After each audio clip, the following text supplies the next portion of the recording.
guys, this is Doug Fletcher. Welcome back to What's the Hazard? It is, and you can look in this camera right here, man, if you want him to see that pretty face. It is Friday, January 21st. We're in Omaha, Nebraska. It is 8 degrees outside this morning. Damn cold, man, but hey, we're used to it. Couple of things. First of all, I want to thank my sponsors. As always, you know, Cam is gracious enough to do a roll, and you can hear their names and hear a little bit about them, or if you're watching on YouTube, you can see them. But I do want to make sure they understand how much we appreciate their support. All of the sponsors and supporters that are out there, we really appreciate it. We wouldn't be able to do it without you, so thank you very much. This is not a political program. We talk about safety, working safely, leadership, things like that. But there are times when the injustices are so great that even I have to say something. And I'd be interested in your comments on this, man. And we'll get to the introductions and stuff in a minute. Okay. But snow days. When you and I were kids, if there was a forecast of snow, we would wait up the night before. We would watch the news to see if they ran our school's name along the bottom of that little strip. If they called a snow day, and that's how you found out about it. You had to watch the news. Right, they'd actually announce it. If they called a snow day, you'd stay up late, you'd play, you'd have a great time, and you'd sleep in the morning. You'd get up and have to shovel the driveway, of course, or at least in my, and then you'd go out and play with your friends in minus 20, 4 feet of snow all day until they got the streets cleared and you could go back to school. Now, in many schools, they have remote learning.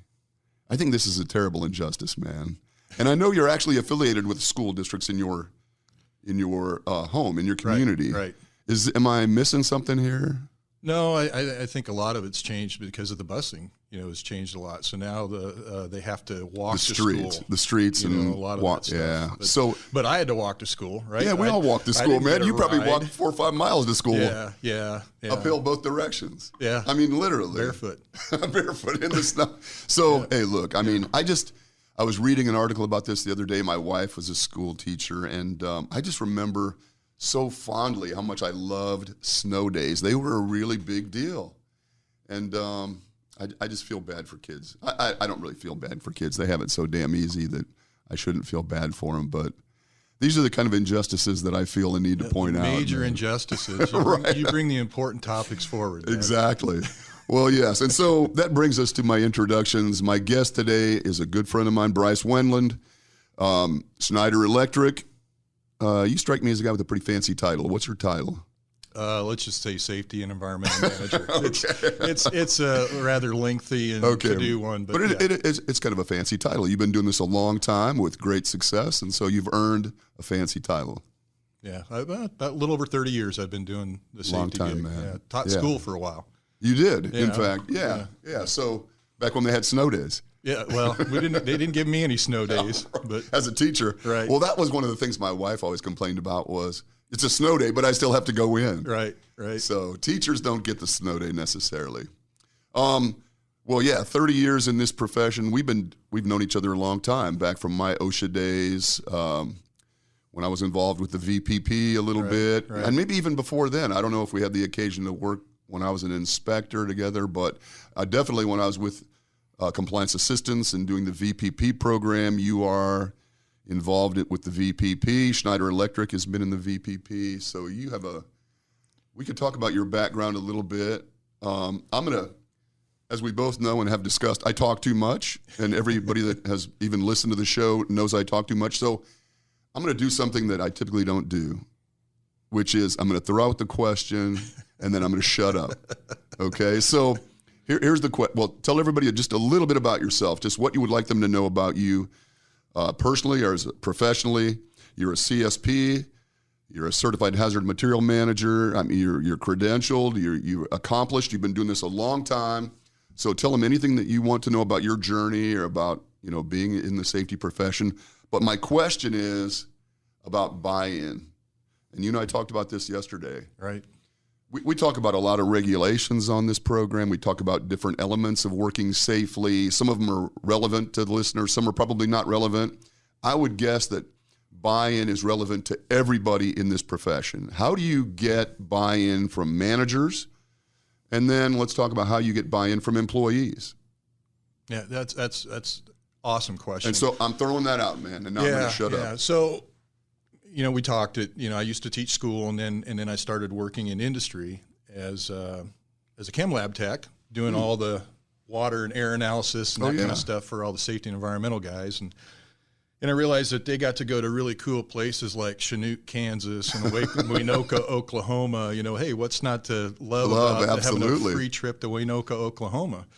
Anyway, so that was kind of my career progression was, go from the lab tech and doing the test to doing the guy asking for the test. Mm-hmm. But it was interesting because I have no education in safety at that point. I knew kind of what 29 CFR was and 40 CFR and 49 CFR. What did you teach? What in school? I taught. I was the science department. Okay, well, so there's some correlation there. Yeah. Makes sense. No doubt. But they the training that I got was, okay, you're our new safety and environmental engineer. Here's 29 CFR. Mm-hmm. You're the safety guy. Tell us what to do. Right. Okay. Yeah. Wow. So I remember the first the weighty volume. Yeah. The big thick one like that. You had to go through and highlight everything and all that kind of thing. But I remember the first standard that I read and wrote a procedure on was walking and working surfaces. Oh, yeah. Real easy. Math. You do geometry. Right. Calculate the angles. All those kind of things. So it was really really appropriate for me. But what I found out quickly was. You just can't tell people what to do. Yeah. And expect them to do it. You can, but I usually try to get a quadrant, over the years, and it's like want to, don't want to, have to, don't have to, right? Mm-hmm. And if they have to do it and they don't want to do it, they'll probably do it. If they want to do it and they have to do it, that's good too. We really want everybody to want to do it, but if they don't want to do it. And they don't have to do it. They're not going to do it, right? That's absolutely you're right. Right. So what I learned over the years with that was, one, don't be the target, right? Mm-hmm. When I go into a site and become the new SH&E person, typically I'd meet with the staff and explain to them that, hey, this isn't Bryce's program. We're going to sink and swim together. Mm-hmm. So if we're successful, we're going to be successful together. If we fail, we're going to fail together. But we're going to do this all together. Right. So it's really just not really be the target, with that, and come alongside and be a partner. You have to really kind of show them the value of what it is that you're asking them to do. Why do you want them to do it? Whether it's increased productivity, less out rate. Employee satisfaction, all those things that come into effect or come into play when you're doing the safety aspect of it. But over the years, I've worked in 5 different locations. Had the great pleasure of failing miserably at certain things, learning from those, and moving to the next opportunity, and then saying, hey, that didn't work. Maybe this will work better over here. So. This is kind of where I kind of landed at was, again, partnering with the management team, but really connecting with the plant safety manager or the plant manager. Yeah. Getting them on board. And then if there's something that I wanted to do, let's say I wanted to paint forklifts pink, right? I would go first and start with the plant manager and get him on board or her on board as to why it is that we want and need to do those things. Right. And then once I get the plant manager on board, because if I don't have the plant manager on board, it's going nowhere. That's a good point. Yeah. So I get the plant manager on board, and then one of the ways that I would typically do it was I would meet with the staff during our weekly staff meeting and say, hey, not looking for any feedback, but this is what I'm thinking about doing. I'm thinking we need to paint the lift trucks pink, but don't really want any feedback from you yet. I'm just telling you that's kind of where I'm thinking, trying to plant that seed a little bit and explain, briefly why it is that we need to do what we're asking them to do. But then I would leave that meeting and spend time with each manager one-on-one, explaining to them what's the value in painting lift trucks pink or whatever it is we're asking them to do. And then they get the opportunity to give me some feedback and say, hey, I think they should be blue. I think they should be whatever it is. And we kind of hash it out and iron it out one-on-one, and then I go to the next manager and the next manager and kind of get this all pulled together, get everybody on board. So the next time we have a staff meeting, I know everybody's on board. Okay. I don't have to go in there like I did as a young pup, go in there and say whatever it is that I was asking them to do, and then it becomes a feeding frenzy on the safety guy. Yeah. You know? And so that's interesting because that's not how most people do it. They typically just force feed people these things. I know, and I failed at that myself. And I swore I wasn't going to talk, but I'm going to give you a little anecdote. I'm just an abject failure at not speaking. But so when I worked for OSHA, I had a boss. You probably knew him. I'm not going to mention his name. It's not important to the story, but people who know who I used to work for know who my boss was. And we did not have a real good relationship. We had kind of a love-hate relationship. And I went in one time when I was the compliance assistance person with an idea for like an outreach program. And I pitched this outreach program. Here's what we need to do. And he looked at me and he was like, well, why would I do that? And I was like, well, you know, in my opinion, it's the right thing to do. And he said, I don't give a shit what the right thing to do is. What's in it for me? And I looked at him like, what an asshole, you know? I mean, the right thing to do, damn it, you know? And after the years kind of went by and I've looked back on those things, I thought, you know, that was an important lesson that I was missing. I was a little bit naive that doing things because it was the right thing to do was enough of a motivator. But that was my opinion, you know? And I wasn't looking at why it would be important to him. Right. And so even though I didn't love the message, in retrospect, I understand the message.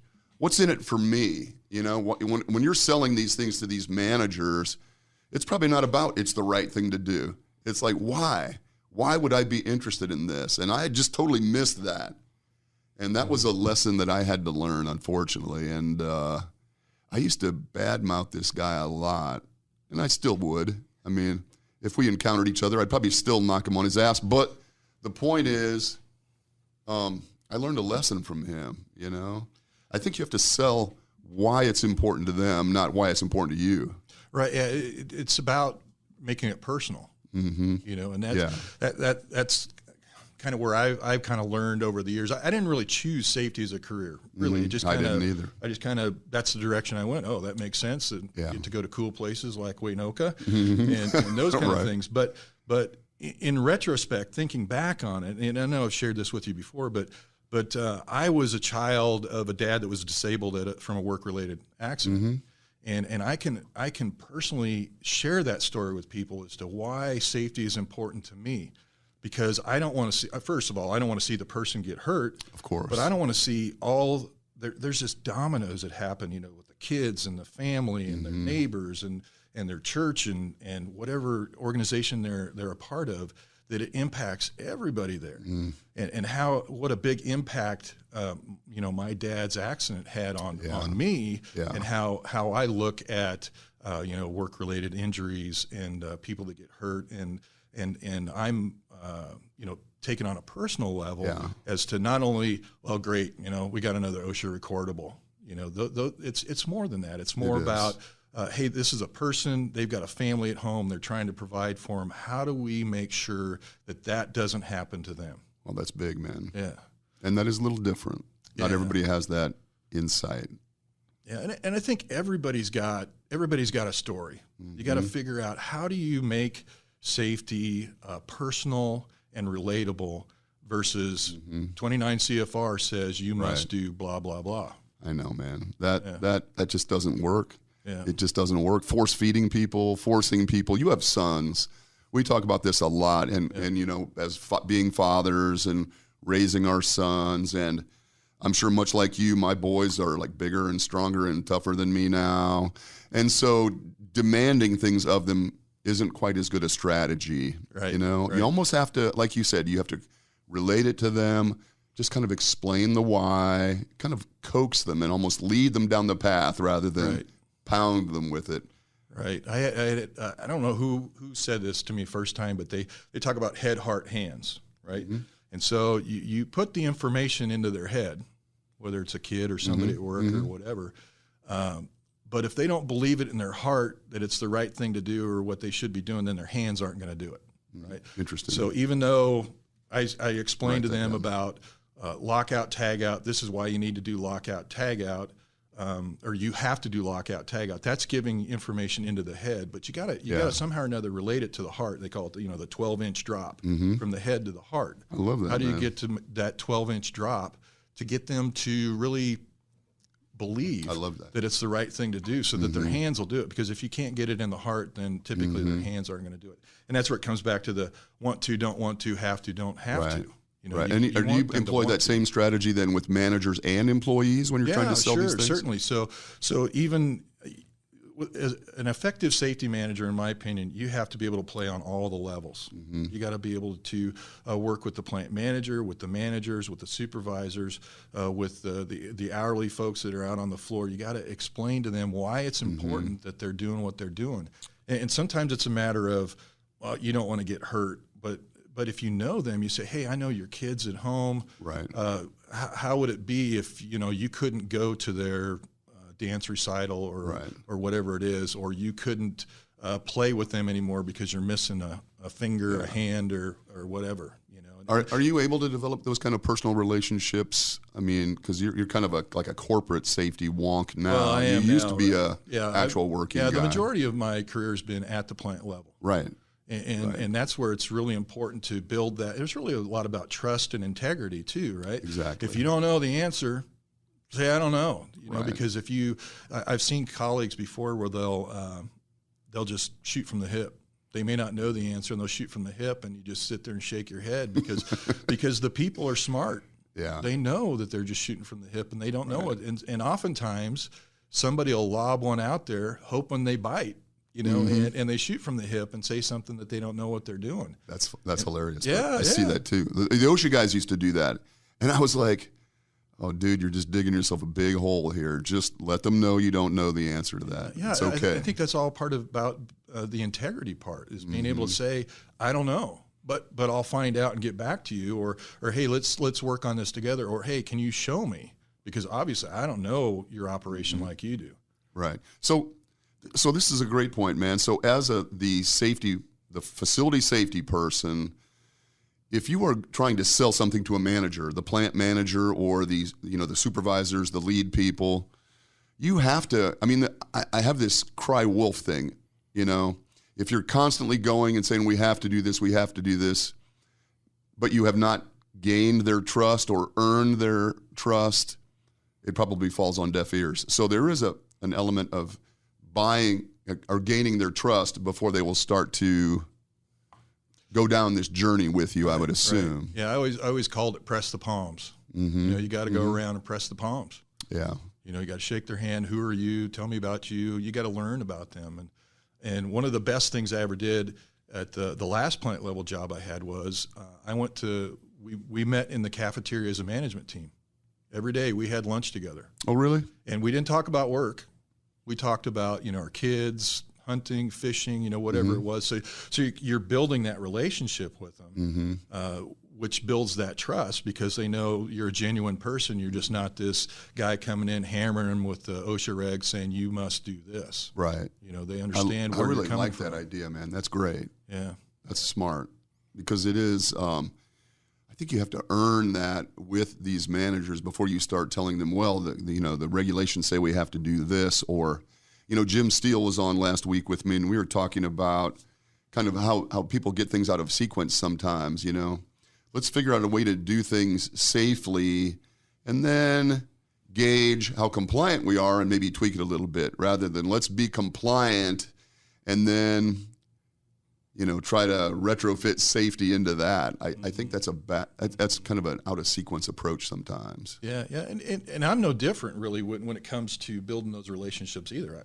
If I don't know the person, do I really trust them? Right. There's no reason for me not to trust them, but there's always that, in the back of your mind saying, well, maybe they've got an ulterior motive. But again, building those trusts, and then they come back to you and they know that they can ask you questions. There's that trust factor where I can tell you what I think without the fear of some kind of reprisal. Yeah. Because there's that personal relationship that I have with them. Yeah. And it's no different with the hourly folks.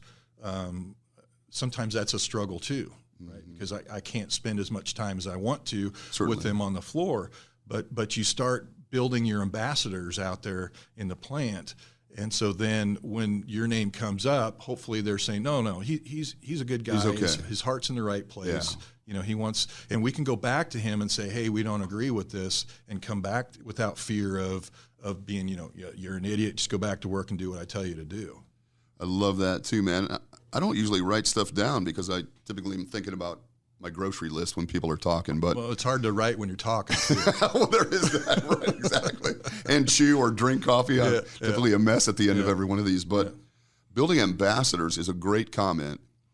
Out in the workforce, I mean, as you said, you can't touch everybody necessarily unless you just have the luxury of a very small labor pool or a workforce or something. But you can build ambassadors. Mm-hmm. And sometimes the ambassador is the one that's the most difficult. Mm-hmm. Oh, right. Explain that. So oftentimes when I would form a team, whatever we're going to do, let's just do lockout, tagout, or whatever for an area.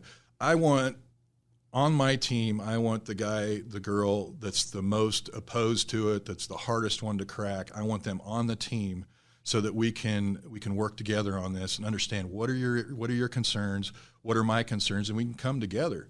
Because if I don't have that person on the team, the minute we try to move the needle or implement something new, they're going to fight you on it the whole way. Mm-hmm. I want them as an ambassador. I want to tackle that head on, put them in the committee, put them on the team, so that we can work on it together. Dude, I love that. Might be the take-home message.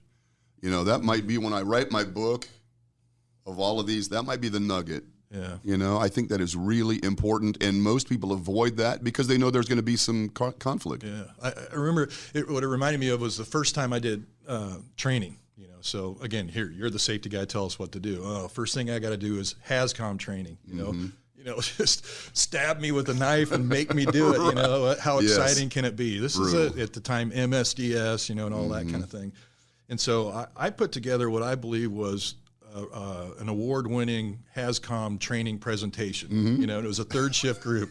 Right. And so I'm in a conference room with them, and they're sitting around, their supervisors there, and I put on this award-winning presentation, never before seen, love it. Mm-hmm. I'm waiting for the standing ovation, right. all that kind of thing. Ovation, right. And I said, are there any questions? And the guy raised his hands. He says, you're in here talking to me about safety data sheets and labeling containers and all this crap when we're out there freezing our butts off because the heat doesn't work. Mm-hmm.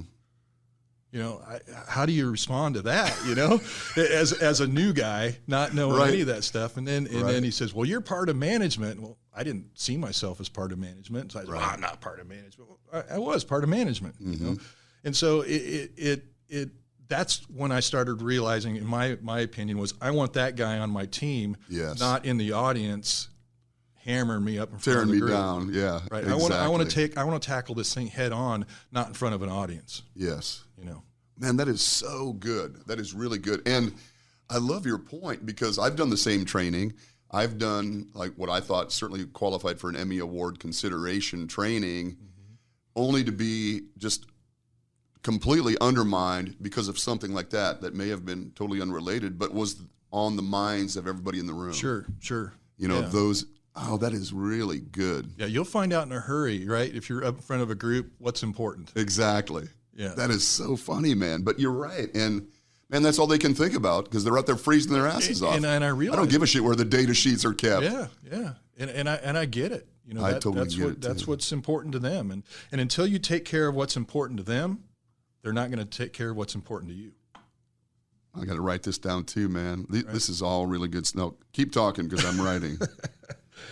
I like that. Yeah, that is true. And so you also have, and this is not a judgment, but your location is organized, is it not? You have a union? Correct. So talk a little bit about the challenges. It's the organization that I used to be affiliated with. Okay. Now I'm not. Okay, now as the corporate I've guy. worked at a couple different But talk a little bit about the dynamic of that. I mean, again, now you have not management and employees to sell or at least convince or enlist, but you also have, the union, and that I found that to be challenging in my time with OSHA, because what the union wanted out of me as an OSHA person wasn't necessarily what I envisioned the mission to be. It was not always the same. Right, yeah. So my first exposure to any kind of organized workforce is when I moved to Michigan. Mm-hmm. And very organized state, right? Very organized, big union very state. Organized state. And I grew up in south central Nebraska. I remember the days of the UAW strikes, and the farmers around me are going, we're getting pennies for a loaf of bread, and these guys are wanting $20 an hour, or whatever it was that they wanted. So that was kind of my background going into it. Almost anti-union, the farmers out there, because they feel like they're getting a rough deal, and the auto workers are getting easy street. That's kind of where they're at.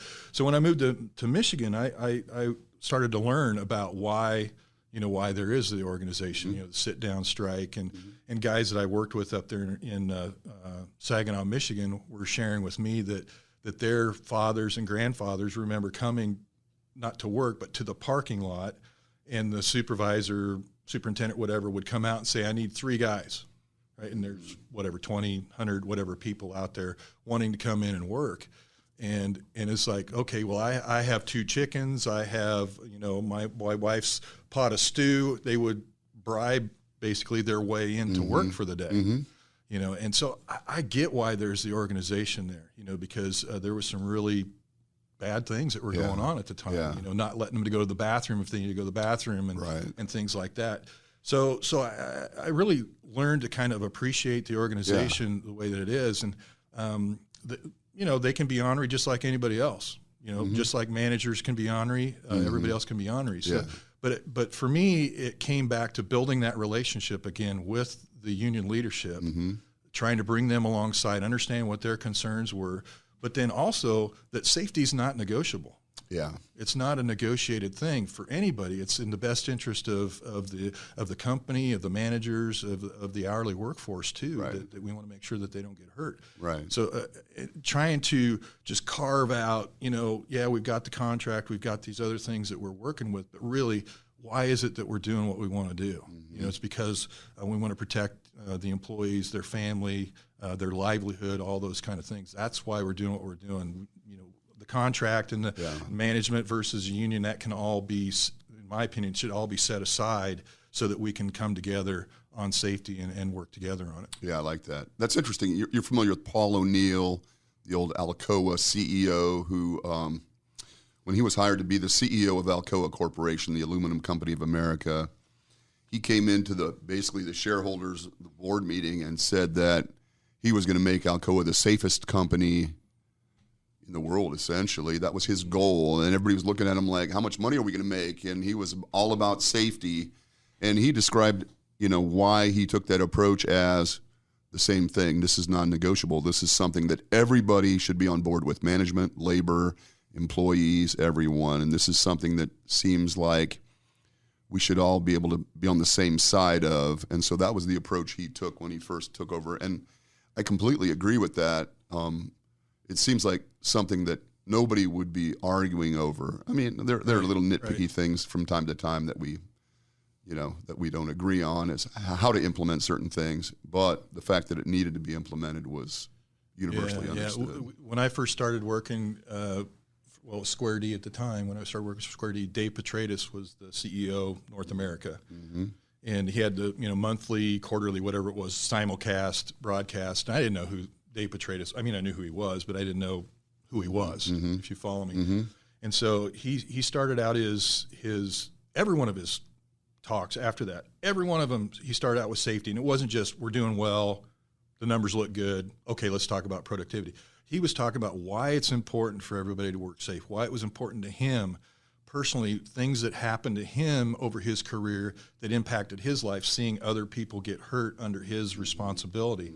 Anyway, the first time I heard him speak, I'm going back to the first time I heard him speak, he was talking about, Square D makes circuit breakers and things like that.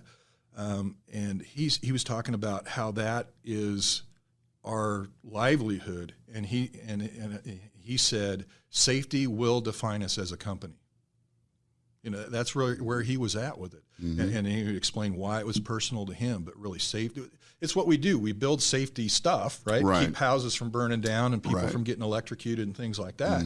But really safety will define us as a company. It's like, I wanted to hold the guy's hand, when he's crossing the street to make sure he didn't get run over, because this is the guy that we want. And so that helped me too, with influencing the management team and things like that, because it's coming from the top. Have you ever had to coach a plant manager down that path? I mean, have you ever had that circumstance where maybe the plant manager didn't get it like that, or maybe just that's another thing that I learned over the years, that tackle that head on. And so you could talk to some of the previous some of the previous plant managers that I worked with and some that I didn't work with that were new. Usually the first thing I did is I went in and said, hey, hi, welcome to wherever I'm at. By the way, my name is Bryce. I'm the safety and health manager here. Let me explain to you what your role is in safety. And I would say, you may think that I'm driving safety. You may think that somebody else is driving safety, but you as the plant manager are the leader here. And whatever you do, everybody's going to follow. So if safety is not important to you, it's not going to happen. You only do what your boss is asking you to do. Of course. Right? And so I'd have that. I just tackle it head on with it. I didn't have much of a pushback with that, but I did get the deer in the headlights look a few times, like, who is this crazy guy and why is he coming in here and telling me what to do? Right. But after we continued to build that relationship, they understood where I was coming from. But again, I just kind of dive right in and tackle that thing head on. I love it. The way that goes. And then with that, I was talking about, you only do what's important to your boss. One of the things that I was always adamant about, wasn't successful at it, but later on I was, but adamant that the manager needs to do the safety training for his people. Like the department manager or the cell manager, whatever. Yeah, whatever. Right. So production manager, engineering manager, whatever, department manager, that they need to do that training, because if it's me up there, it's just a safety guy chirping. Right. Versus their boss or their boss's boss is up there saying, hey, here's, remember, lockout, tag out, use your locks, authorize, all the training that they do for that. Right. So they see it. They see their boss up there doing it, and now they can call their boss on it. Right? Hey, what's going on? Well, I had to lock this machine out, or you told me in that training that we need to be doing this, and so everybody is starting to kind of sing from the same hymnal. It's not they're getting one message from the manager and another message from the safety department. Right. I love that too. It's all coming down through the organization. That is really critical. Yeah. And I've seen that. Having had the great pleasure of working with VPP companies while I was with OSHA in that capacity as the compliance person, the compliance assistance person. There is such a dramatic difference in organizations that do it that way, rather than just the safety guy takes care of safety. Right. We've had that conversation. It's a safety thing. Give it to the safety guy. Right. It typically is just a failure unless you have the most charismatic safety person. And other than the two of us, who is there? Who is there left, really? But I mean, that's a big ask for a safety person to be, technically skilled, have good communication skills, be charismatic, be that leader, all of that kind of stuff. Wow, those are very few and far between people. So, and what I was trying to do through the process was create more safety advocates. These ambassadors that you were referring to. The ambassadors on there, and if I get the managers and the supervisors on board, and things just start to roll in the right direction. It's one of my jobs. I was the only safety and environmental guy. 750,000 square foot facility, about 750 employees over 3 shifts. Wow. Okay, so how do I do all the things that are required of a safety and environmental person and go out and do all the training for these folks? When we got into some technical stuff, sure, I would be the one doing it. But the annual, typically you have your annual training list, a HAZCOM, lockout, tag out, those kind of things. Those are going to be rolled out, by their manager. The technical stuff usually was rolled out by me, but getting them to kind of come alongside again and support me so that I could support them. You know, and so if there's an issue in their department, the manager owns it. Doesn't matter if it's production, quality, safety. Doesn't matter. It's their department. It's their people. They own it. I'm alongside of them to help, to guide, to be their resource, you know, for that. It's not a dumping ground. And the plant manager is there to make sure that they all understand how important this is. Right. So the plant manager is holding his managers accountable for safety, quality, and productivity in their area. Right. One of the biggest early mistakes I made, okay, is I put together this really cool half sheet, you know, they could really, before the days of email and all this kind of thing, right? Yeah, we predate those things. Yeah, we used to have these pads called AVO pads, avoid verbal orders, you know, and you write. Anyway, I created this real quick little like near miss accident, just quick hit form, you know, department, who was it, what happened, you know, that kind of thing. Yeah. And then I filled it out, trained the supervisors on it, and they would fill it out and, you know, slide it under my door. So I'd come in the morning, here'd be a half sheet of paper. Oh, okay. I'd go to the staff meeting and bring up, oh, hey, just to let you know, there was a recordable injury, laceration, you know, whatever the incident was on this shift. And then all of a sudden, all the lights and the guns swing to me, right? Well, what are you going to do about that? And what's going on? Is the person back to work? And I was, oh, well, hey, time out. This is all that I know right now. Then I kind of felt there was something wrong, right, going on. But then going forward, anytime I show up to the staff meeting, they're like, oh, great, Wendland's here again. What bad news do you have for us today? Right. So remember I said I got to make mistakes, learn from it. And then when I went to the next opportunity, I went, okay, fill out this sheet, give it to your manager, give me a copy. Right. So I would show up to the staff meeting and I would say, hey, Doug, I understand there was an accident in your department last night. Can you tell everybody about it? You know, all the attention then goes to the manager where it should be. Right. Because they're responsible for their department. So it was kind of a way of coming alongside them, but again, allowing them to be responsible for what they're take responsible ownership for. and accountability for those things. Right. I love that too, man. These are great because I have to be honest, I have a few clients that are struggling a little bit with this. And, you know, we've talked about that as a consultant who visits a facility maybe once a month. I don't have a lot of ability. You know, I can be out there recruiting ambassadorship and educating to some degree, but it is so dependent upon that, you know, that arrangement that you've described where these department heads or these leaders in the facility are driving these things. You know, I worked with a company quite often when I was with OSHA, Kiewit Construction, and they had evolved their safety program into something very similar where the superintendents, the job site superintendents basically drove the safety program. And the safety personnel, the staff, were there simply to resource the superintendents, give them what they needed. But they were the ones that were on site every day. They were the ones that controlled the project. Right. They were the ones that did the training. They were the ones that, you know, invoked discipline when necessary or whatever. But it's, you know, it's not practical for a safety person who is not there all the time to really do that. Right. I'll tell you, Doug, one of my favorite questions, you know, if you're a young safety professional out there and you want to kind of challenge your managers out there, is, you know, when you go to the next staff meeting, ask them, what have you personally done for safety today? Not what you've delegated, not what you've told somebody to do. What have you personally done for safety today? And you can just see the wheels start to spin, and they're like, I haven't done anything. Right. You know, I thought that was your.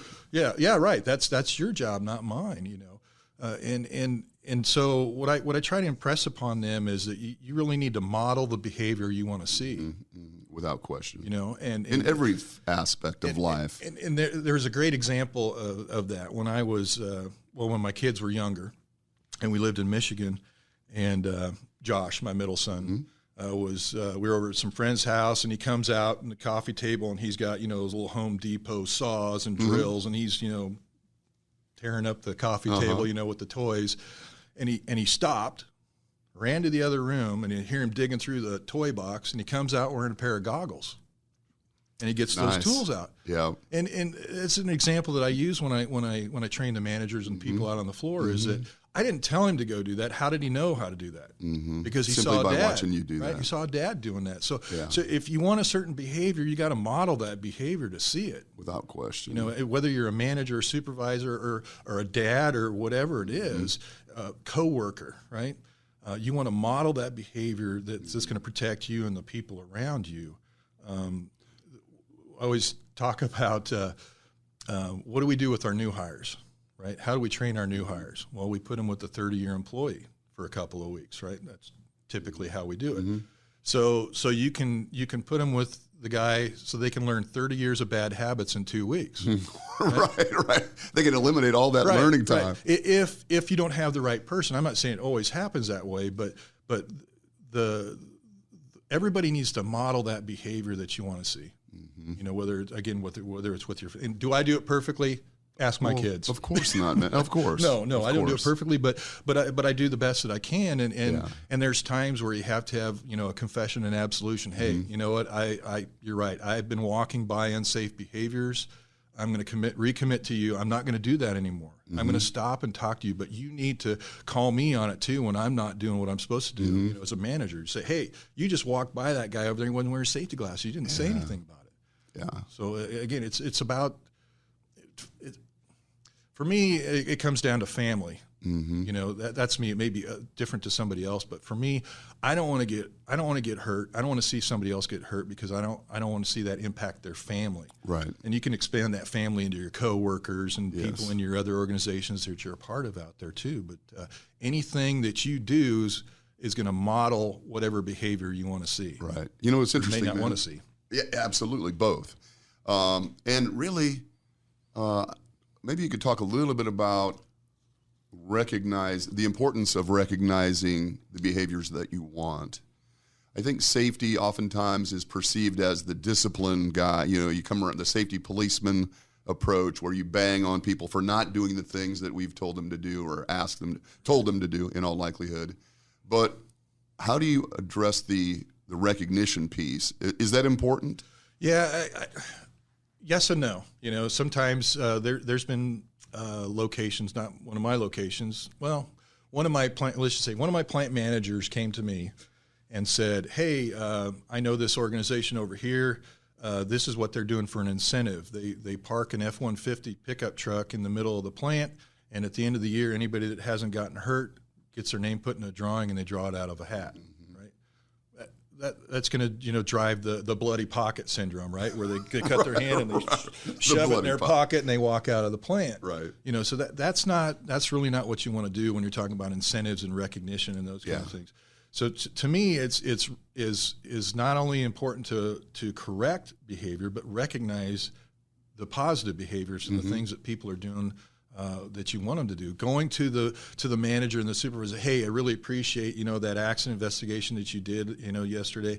I think you did a good job of doing these things. Here's some of the things that we need to be working on the next time. Let's make let's pull together and make it happen. But again, recognizing both the positive and the negative. With that, just not always being the safety cop. Right. Well, I do think. People get a little bit ridiculous with some of those incentive programs because working safely should be a condition of employment. It's not really. I'm not a big fan of rewarding things that you should be doing. Going above and beyond. Sometimes I think, wow, maybe on certain occasions those should be recognized and perhaps rewarded when somebody takes it upon themselves to do something that otherwise would not have been their responsibility. I hate that. It's not my job thing. Right. You know? And so I like recognizing those things, but I'm not a huge fan of, giving people rewards for doing what they're expected to do. Yeah. Well, remember it's probably still out there. Sorry, but I'm going to say it, the safety bingo game, right? No recordable accident today, pull a number out of the hat. Everybody's got a bingo card, right? Yeah. And so it's not a huge thing, but it's still can drive that behavior where people just aren't going to report because, by gosh, I was almost to, 4 corners and you got hurt, so now I missed out on my sandwich, whatever it is that you're getting. Exactly. So we were doing that for a while, and then we kind of challenged ourselves and got challenged to come up with a new way of doing it. And it really, as much as we fought it, it really was a great thing, because what we ended up doing was we had our training topics that we did, and we wanted to understand, are people really retaining that knowledge? Hey, do you know where your fire extinguishers are? Do you know where your safety data sheets are? Do you know how to lock out? Do you have your PPE? Those kind of things. So we came up with the 20 whatever questions to reinforce that, and once a week the safety committee would go blast out on the floor with 7 questions. And they would ask, hey, show me where the safety data sheets were. If they could, then okay, that's one number for next week. Hey, show me your lockout, tagout locks. If they had them and they could explain it to you, hey, that's another number for next week. So 7 questions, possibility for 7 numbers for the next week for safety bingo. But it was a checking for understanding. It was not so much, hey, you didn't get hurt, we're going to pull it out. Yes, I love that. And so it was a really great way to kind of reinforce, the training. And it was the first time I did that. It was interesting because people came up to me and asked for the questions. They wanted ahead of time. I want to know the questions. No, I want the questions so I can go find the answers so that if somebody asks me, I can answer the question properly. Gotcha. Right? So it's like a safety guy's dream, right? Right, what am I supposed to know here? Right, exactly. Here's what you're supposed to know. And some of them are challenged. Well, you shouldn't let them know the questions. No, I want them to know the questions so they know the answers. Absolutely. Yeah. We don't want to hide this information. No, right. I love that, man. Yeah, no secret. Oh, man, there is so much information in what you've talked about this morning. I mentioned to you my goal someday is kind of the Tim Ferriss model. Tim Ferriss is an author and podcaster that I follow, and he basically comes up with very little on his own. He takes the insights of all of these incredibly bright and experienced people that he interviews and then compiles it all into a book of these little knowledge nuggets. And so I bet we've had at least a half dozen. That puts you in the top 10 of my guests as far as actual usable information, which is impressive. So, no, man, but I mean, so many things that are important. I think we're running up on our time, but I hope we can do this again, man. It took me 2 years to get you up here. Yeah, something like that. And we're both busy and it's difficult, but there's been so much, and we just barely scratched the surface of what we talked about a few days ago as far as topics.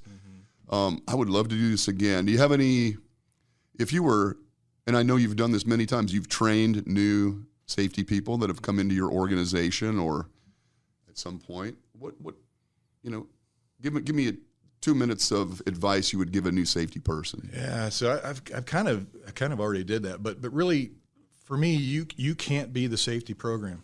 Yeah. It has to run whether you're there or not. Right. And so building these ambassadors, these advocates that will help you become successful as a plant and as an organization. And really, ultimately, we don't want somebody to get hurt. That's really where we want to be and challenge on that. And oftentimes, when you're talking with your managers and your supervisors and that kind of thing, oftentimes, my experience has been, I'm going to say 99%, I can't think of one, but 99% of the improvements that we've done there, the investments that we've made at the plant level have increased productivity. Of course. Directly correlated. Right, and there's always that challenge, well, what's in it for me, that kind of thing. Well, we don't want people to get hurt, but often the majority of the time there's payback for that. So as a young person, you need to be looking for those opportunities to sell that to your management team as an overall improvement, not something you got to do. Right. I love that. And I think once management has seen an example of that, they're going to be interested. It gains traction for sure. Absolutely. Yeah. I love that. Then they start to believe, right? And then that's head, heart, hands thing, right? When they start getting their heart, then they're going to start doing those things and bringing those ideas to you, bringing solutions to the table instead of dumping them on your desk. It's fantastic, man. Appreciate it, Bryce. Thanks for having me. Yeah, man, it's good to have you up here. Let's do it again soon. Hopefully we'll continue on this. Eventually there will be some compensation for this. I don't know if I mentioned to you there's no compensation. I don't even pay for your gas. Cam has to buy your coffee. Yeah. It's Cam's not buying your coffee, damn it, either. But really interesting stuff. And I've always known you to be an excellent safety man. But it's obvious that it comes from your heart. It's more than just, I think for most of us, it is more than just a job. Right. It becomes a kind of a mission of some sort, an obsession to some degree. Like you, I didn't plan on being a safety guy, but in retrospect, I wouldn't change it. Yeah. And I didn't share this either, but on a personal level, people might find this interesting, but when I was a site SH&E person, I was praying for my people every day. Yeah. Because it's a dangerous world out there, right? It is. There's places that you can get hurt, and it really change you. So it was always, praying, hoping, praying that that they didn't get injured and their families didn't get impacted with it. So and that you were doing the right things, right, that you weren't absolutely. missing things. Right. One of my greatest fears has always been that I miss something that leads to an injury or something. And you're going to miss something. Right? And I do every day. Yeah. But keep fighting the good fight. Yeah, for sure. Appreciate it, man. All right. Thanks, everybody. Have a great weekend, and we'll talk to you next week.